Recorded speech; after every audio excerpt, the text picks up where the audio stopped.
So good to be with you this morning. I am grateful to the Dover-Sherburne Television Cable Company for making this possible. I want you to know right away I have missed being with you, and so I am grateful that I can have this opportunity through this cable TV to basically share a few thoughts and reflections with you. By the way, I do send out weekly messages through Constant Contact. Please check your emails so that we can perhaps stay in contact that particular way. The few thoughts that I had to share with you this morning, that first of all, I'm very mindful that this is an important week in our country. The President has said that this may be the most serious week that we are going to enter into regarding the coronavirus, that there will be lots of suffering and many deaths. At the same time, this week is the beginning of the holiest week of the year for us Christians. So that as Americans or as Christians, we need to reflect and ask God's help with us in terms of suffering and death. For us as Christians, Holy Week draws our attention to the suffering and death of Jesus, that he did out of his love and out of his mercy for all of us. But when we reflect on the suffering of Jesus and his death, we certainly are reminded that he was not some passive spectator.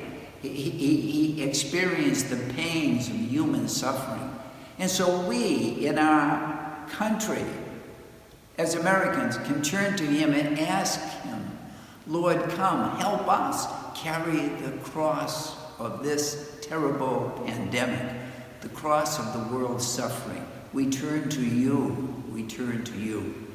Our cross here in the stained glass window reminds us of that cross of Christ, and it reminds us of the sacrifice that he made in terms of giving himself over for us out of love, his self-giving gift.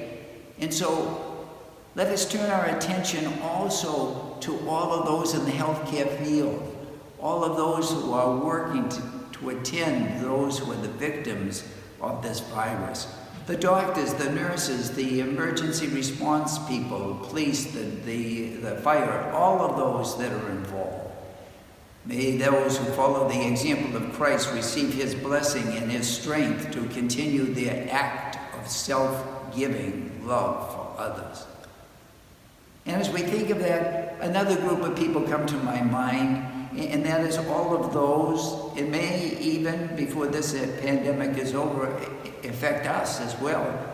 That is, all those who have lost a loved one due to this pandemic. I was praying the rosary the other day, and I was focusing on the sorrowful mysteries, and an image came to my mind, and that is of the great Pietà of Michelangelo, where we see the sorrowful mother of Jesus holding and caressing her son, taken down from the cross, Jesus himself in her arms. And I thought, Mary, you are the one that we can pray to for your maternal compassion and consolation for all of the families who have lost a member or have someone suffering at this time. And when we talk about losses, we're mindful of all of the others who need the strength and the support of God.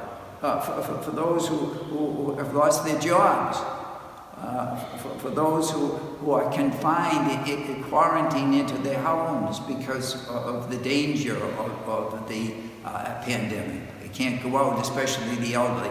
And I also think of our children and our youth in our parishes here in Dover and Sherburne.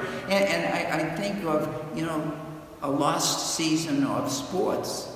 Those who won't be playing soccer, those who won't be playing field hockey, those who won't be playing baseball, softball, and other sports. It may seem like a little thing, but it is actually an important thing if you are in that age bracket. As we come to the end of Holy Week this week, it's the end of Lent, and it points also to the resurrection of Jesus.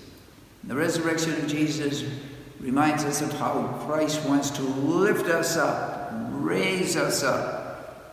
May we ask him to help raise us up as a people who continue now to put into practice the corporal and spiritual works of mercy. I already see signs of this new life and the way people are reaching out to one another. Restaurants that have closed have chosen to use their resource foods to feed hungry people, to send meals to doctors and nurses in hospitals, to those who are caring for the elderly at home. All the different ways that people are following the example of sacrificing their resources for the good of others.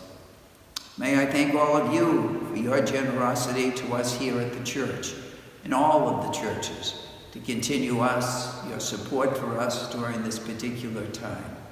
May God bless you for your financial support in all those ways that you give and help. It allows us to continue our work, our charitable outreach to others. May I close now by asking God to bless all of you. May the Lord be with you, and may he bless you in the name of the Father, and the Son, and of the Holy Spirit. Until we meet again physically together, may God's peace reside in your hearts.